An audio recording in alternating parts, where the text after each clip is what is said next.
Hello दोस्तों, स्वागत है आपका मार्केटिंग और चैनल में। मेरा नाम है अभिषेक। दोस्तों, आज वीडियो का टॉपिक है 5 बेस्ट मार्केटिंग स्ट्रैटेजीज फॉर 2024। तो दोस्तों, इस वीडियो में हम 5 ऐसे मार्केटिंग स्ट्रैटेजीज के बारे में बात करेंगे जो कि 2024 में बहुत ही ज्यादा इफेक्टिव रहने वाले हैं। तो गाइज, आपको इस वीडियो को एंड तक जरूर देखना चाहिए। तो गाइज, इस वीडियो को स्टार्ट करें, आप जल्दी से चैनल को सब्सक्राइब और बेल आइकन को प्रेस, क्योंकि ये वक्त की मांग है। तो यार, पहले जिंदगी बहुत आसान थी। 2024 से पहले, 2023 से पहले, 22 से पहले लाइफ बहुत आसान थी। हम एक नया प्रोडक्ट मार्केट में लॉन्च करते थे, उस प्रोडक्ट के बारे में हम अवेयरनेस क्रिएट करते थे और हमारा प्रोडक्ट बिकना शुरू हो जाता था और सब कुछ बहुत बढ़िया चलता था, लोग खुश थे, सब कुछ बहुत अच्छी तरीके से चल रहा था। लेकिन अब पिछले कुछ 4-5 सालों में अगर आप देखोगे, टाइम बहुत तेजी से आगे जा रहा है और चीजें बहुत ज्यादा तेजी से बदल रही है।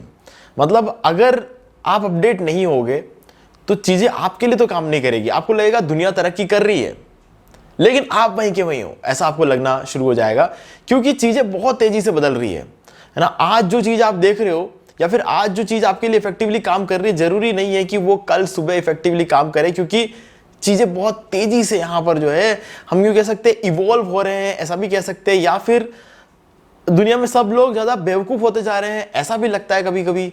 मतलब कुल मिला के क्या है ना, चीजें अपडेट बहुत हो रही है। मतलब लोग बदल रहे हैं, लोगों की सोच बदल रही है, लोगों के काम करने का तरीका बदल रहा है, और लोग मार्केट में जिस तरीके से शॉपिंग करते हैं ना, वो तरीका बदल रहा है, लोगों के सोचने का तरीका बदल रहा है।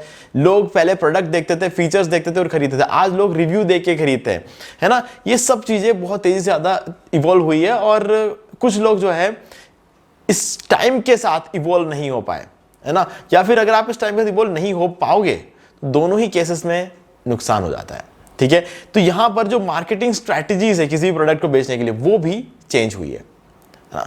तो उस चीज को भी समझना बहुत ज्यादा जरूरी है। अब हम यहां पे 5 मेन स्ट्रैटेजीज के बारे में बात करने वाले हैं, तो डायरेक्टली शुरू करते हैं फर्स्ट स्ट्रैटेजी के साथ। फर्स्ट स्ट्रैटेजी है एजुकेशन मार्केटिंग। अब गाइस, एजुकेशन मार्केटिंग क्या होती है?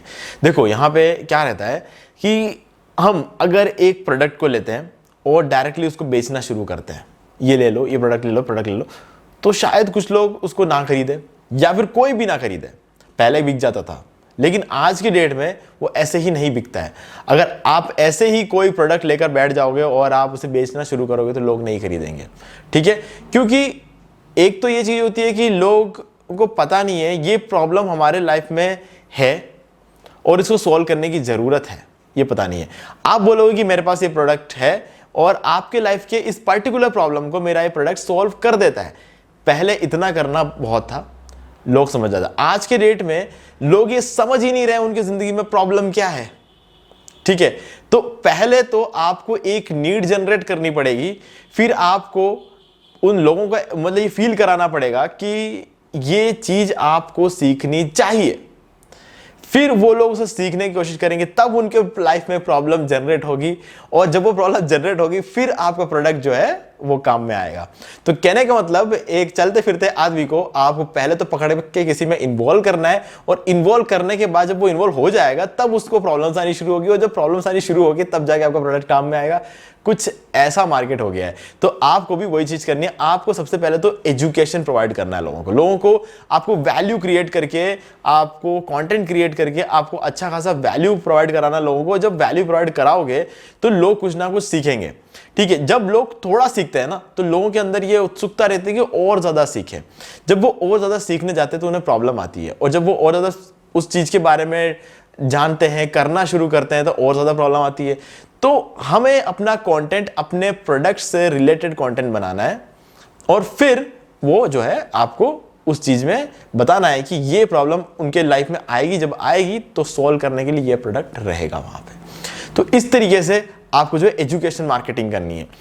अब यहां पे मैं ये नहीं कह रहा हूं कि इस एजुकेशन मार्केटिंग में आपको प्रोडक्ट बेचना है। आपको प्रोडक्ट के बारे में अगर आप बताओगे भी नहीं ना तो भी चलेगा, आप सिर्फ एजुकेशन प्रोवाइड करो।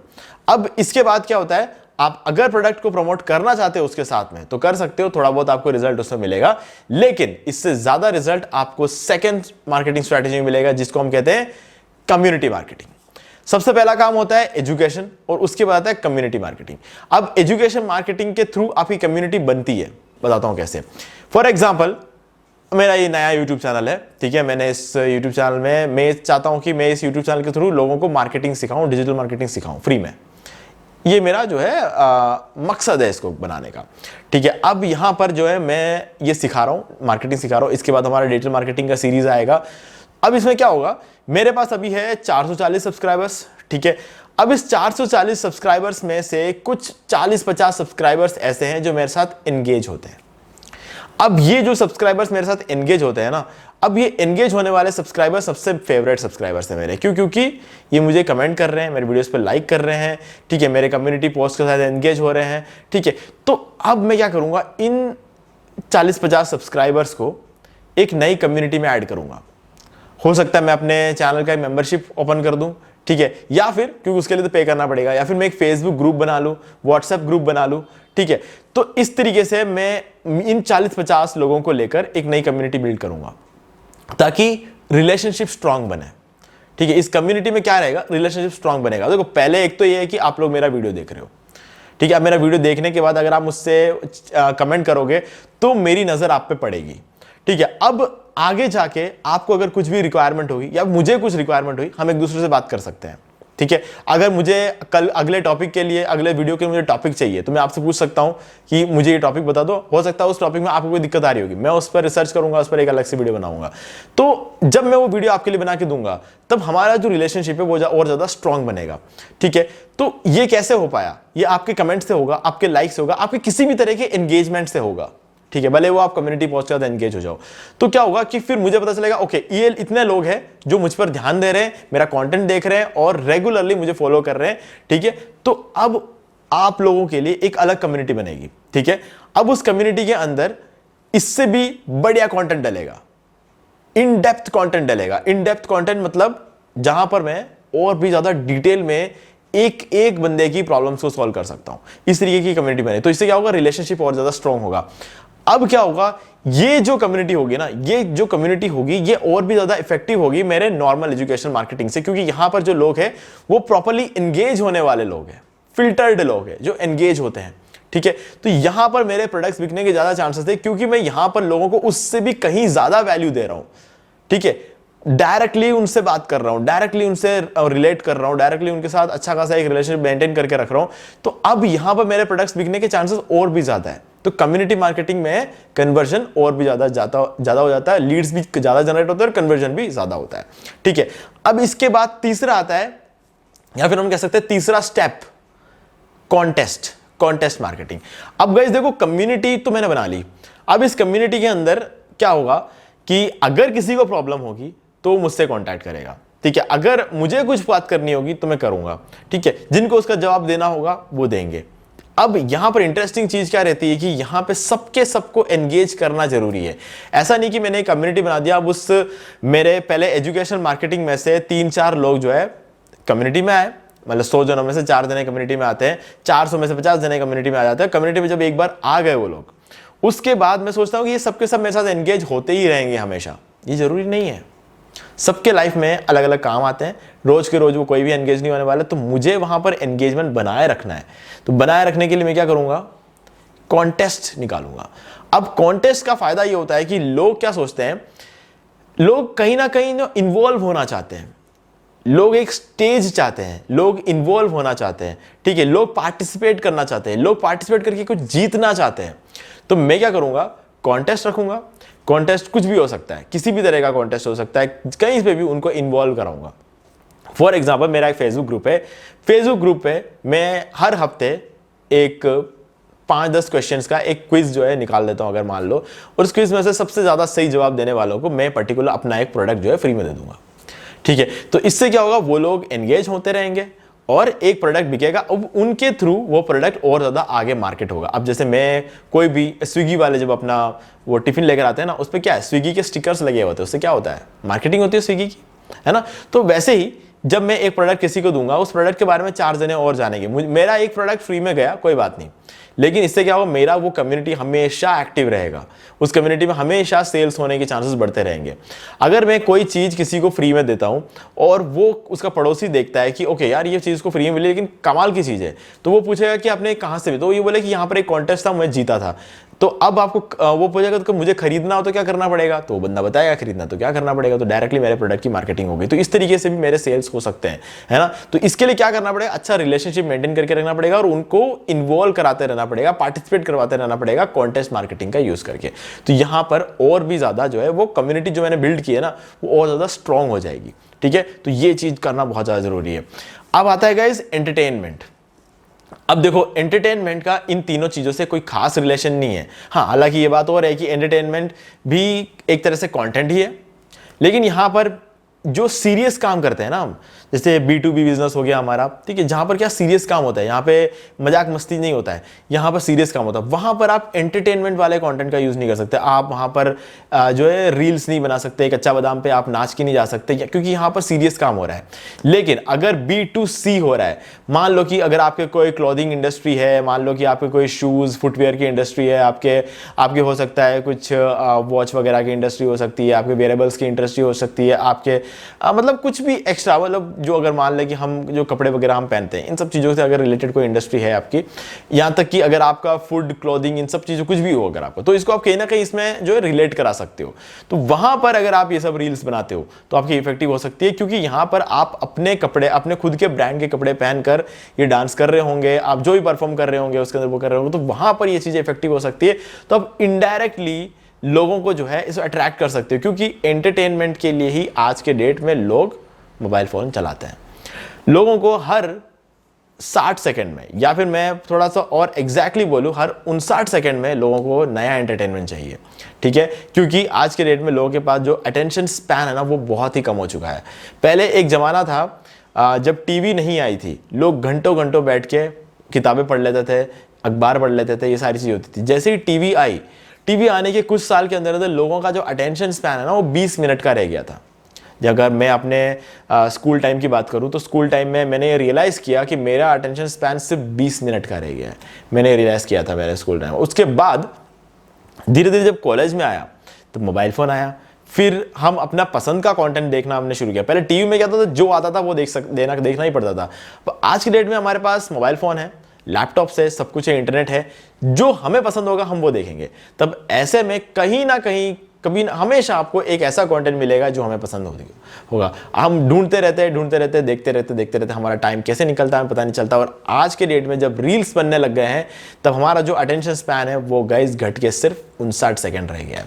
अब इस 59 सेकंड के एंटरटेनमेंट के लिए लोग जो है ऑनलाइन आते हैं। अब यहां पर अगर आप कुछ करना चाहते हो तो आप जो है B2C बिजनेस है अगर आपका, तो आप एंटरटेनमेंट जो है मार्केटिंग यहाँ पर कर सकते हो, जो कि मैंने आपको ऐसे ही कहा था। ये जो टिकटॉक, इंस्टाग्राम वगैरह जो चीज़ें होती है, यहाँ पर आप रील्स वगैरह क्रिएट कर सकते हो, और अगर होता है तो कर लो, ठीक है, क्योंकि कुछ हद तक ये चीज़ें काम करती भी है। तो 2024 में मैं इसका कोई इतना बड़ा फ़ैन नहीं हूँ, है ना, मैं इस चीज़ का इतना कोई बड़ा फ़ैन नहीं हूँ, लेकिन हाँ गाइज ये काम करती है, इफेक्टिव तो है, मानना पड़ेगा, इफेक्टिव तो ज़रूर है। हाँ, हर केस में इफेक्टिव नहीं होता। अगर आप कोई ऐसी चीज़ बेच रहे हो जो एक सीरियस नीड को सेटिस्फाई करती है, ठीक है, वो आप इंस्टाग्राम पे रील्स बना के नहीं बेच सकते। लेकिन अगर आपको क्लॉथिंग इंडस्ट्री है, फुटवेयर इंडस्ट्री है, तो हाँ डेफिनेटली आप ये चीज़ कर सकते हो, ठीक है। चलो, इसके बाद आता है रेफरल मार्केटिंग। अब गाइस ये रेफरल मार्केटिंग जो है ना काफ़ी इंटरेस्टिंग लगा मुझे। मैंने एक बार एक ई-कॉमर्स वेबसाइट देखा, ठीक है, या फिर पहले वो जो वेबसाइट थी वो वेबसाइट नहीं थी, वो पहले एक एप्लीकेशन के फॉर्म में आई थी, ठीक है। मैं अभी फिलहाल किसी का नाम नहीं लूँगा यहाँ पे, उस ब्रांड का नाम नहीं लूँगा, लेकिन हाँ मुझे काफ़ी सही लगा ये। उन्होंने क्या किया था, अपने एप्लीकेशन के अंदर एक ऑप्शन दिया था, अगर आप रिव्यू डालते हो विद फोटो, मतलब क्लोथिंग इंडस्ट्री है वो, वहाँ से हम जो है कपड़े वगैरह खरीद सकते हैं ऑनलाइन, आप सिर्फ क्लोथ्स खरीद सकते हो उधर। तो अब अगर आप वो क्लोथ खरीदते हो और अगर आप उसका एक रिव्यू डालते हो खरीदने के बाद, ठीक है, और उस रिव्यू में अगर एक पिक्चर होगा आपका, तो आपको अगले परचेस पर 20% डिस्काउंट मिलेगा। तो मुझे काफी सही लगा यार, क्योंकि अगर कोई रिव्यू नहीं डाल रहा है तो उसे रिव्यू डालवाने का एक बहुत सही तरीका लगा मुझे, ठीक है। और अगले परचेस पे एक ही बार होता है, एक ही बार अप्लाई होता है और एक ही बार रिव्यू डालता है, लेकिन वो 20% डिस्काउंट अगली बार मिलता है, और काफी सही चीज है। है ना। तो क्योंकि जैसे ही हम वो रिव्यू डालते हैं और वो रिव्यू अप्रूव होने के बाद हमें जो है हमारे पास एक कूपन मिल जाता है, हमको उस एप्लीकेशन में दिख जाता है, उस कूपन को हम एक बार अप्लाई कर सकते हैं, जो कि मुझे काफी इंटरेस्टिंग लगा। तो वैसे ही अगर आप देखो, आप अगर एक ऐसा स्ट्रक्चर बना दो, एक ऐसा मॉडल बना दो जिससे कि आपका हैप्पी कस्टमर जो है वो आपके प्रोडक्ट को रिफर करे, और अगर वो रिफर करता है तो उसको कुछ ना कुछ एडवांटेज मिले, है ना, अगले परचेस पर उसको कुछ डिस्काउंट्स मिल जाए, ठीक है, कुछ कूपन्स वगैरह मिल जाए। तो इस तरीके से क्या होगा कि आपके प्रोडक्ट और भी ज्यादा बिकेंगे, और फिर वो कस्टमर भी वही चीज करेगा, रेफरल करेगा, और उस रेफरल के तो आपको और ज्यादा कस्टमर्स मिलेंगे, एक चेन बन जाएगी। ठीक है, जो भी आपके साइट पे रिव्यू डालता है उसके बाद एक फोटो वगैरह डालता है, तो इस तरह का कुछ मॉडल बनाओ अपने वेबसाइट के अंदर जिससे कि लोग आपके प्रोडक्ट को रिफर करें। और गाइस ये बात तो मानना पड़ेगा, पहले की ये एक चीज है जो पहले भी नहीं बदली और आज भी नहीं बदली है, लोगों, वर्ड ऑफ माउथ से बड़ी ताकत है ही नहीं दुनिया में। मैं अगर मेरा प्रोडक्ट बेचूंगा ना तो शायद 100 में से 2 जने खरीदेंगे, लेकिन अगर कोई मेरा कस्टमर अगर मेरे प्रोडक्ट को सजेस्ट करेगा तो 100 में से 90 बिकेंगे। बहुत इफेक्टिव है, बहुत इफेक्टिव वर्ड ऑफ माउथ, यानी कि रेफरल बहुत ज्यादा इफेक्टिव होता है। ठीक है, अब ये चीज एक प्रॉपर लिमिट में होना चाहिए, ये चीज बहुत ज्यादा नहीं होना चाहिए। ऐसा नहीं लगना चाहिए कि जो बंदा रिफर कर रहा है वो कि अपने खुद के प्रोडक्ट को तो रिफर नहीं कर, इतना ज्यादा नहीं हो जाना चाहिए। ठीक है, एक बंदा आपके प्रोडक्ट को एक बार रिफर कर रहा है, उसको एक बार आप कूपन कोड दे रहे हो, ठीक है, अगर आप हर बार कूपन कोड देने लग जाओ तो फिर वो तो एफिलिएट मार्केटिंग बन गया। ठीक है, तो एफिलिएट मार्केटिंग में ऐसा हो जाता है कि एक बंदा एक प्रोडक्ट को बेचने ही बैठ जाता है फिर, है ना, तो वो अलग चीज है। डेफिनेटली बहुत इफेक्टिव है एफिलिएट मार्केटिंग का, तो मैं बहुत बड़ा फैन हूं, है ना। एफिलिएट मार्केटिंग कमाल की चीज है, लोगों की जिंदगी बदल देता है एफिलिएट मार्केटिंग भी आप कर सकते हो, अच्छा ऑप्शन है। ठीक है, लेकिन रेफरल के बारे में भी सोचना चाहिए। रेफरल जो है एक ऐसा मतलब एक स्ट्रैटेजी है जिसको आज तक ज्यादा लोगों ने क्या टच नहीं किया है ना, ज्यादा लोग जो है रेफरल के पीछे जाते नहीं है, लेकिन रेफरल आप करना चाहिए क्योंकि 2024 में इसका बहुत बड़ा रोल हो सकता है गाइस। तो इस तरह का कुछ मॉडल बनाओ ताकि लोगों को बिना बोले वो आपके जो प्रोडक्ट है उसको रिफर करें, अपने जो दोस्त हो गए, रिश्तेदार हो गए, पड़ोसी हो गए, सबको आप रिफर कर पाए, और उसके चक्कर में उनको कुछ बेनिफिट भी दे दो आप, तो वो लोग डेफिनेटली करेंगे। ठीक है, और आप हैप्पी कस्टमर्स के पास जा रहे हो, और हैप्पी कस्टमर्स मतलब क्या है, आपने उनके लिए कुछ किया है ना, तभी वो खुश है आपके प्रोडक्ट से, तो आप कर सकते हो ये चीज। ठीक है, तो उम्मीद है कि आपको सारे 5 स्ट्रैटेजी आपको समझ में आ गए होंगे। कुछ भी डाउट है तो आप मुझे कमेंट करके पूछ सकते हैं, और वीडियो पसंद को लाइक जरूर कर दे, और चैनल को सब्सक्राइब करके बेल आइकन जरूर प्रेस कर ले, क्योंकि ये वक्त की मांग है। तो दोस्तों मुझे उम्मीद है कि आपको ये वाला वीडियो अच्छा लगा होगा। अब यहाँ पर 2 और वीडियो जिनको आपको जरूर देखना चाहिए, क्योंकि उनको देखने के बाद आपके मार्केटिंग से रिलेटेड जितने भी क्वेरीज है वो और भी ज्यादा क्लियर हो जाएंगे। और गाइस अगर आपको ये वाला वीडियो लाइक जरूर कर दे, और चैनल को सब्सक्राइब करके बेल आइकन जरूर प्रेस कर ले, क्योंकि इसी से हमारे आगे आने वाले वीडियोस के नोटिफिकेशन आपको मिलते रहेंगे। तो दोस्तों आज वीडियो सिर्फ इतना ही, देखने के लिए आपका बहुत बहुत धन्यवाद।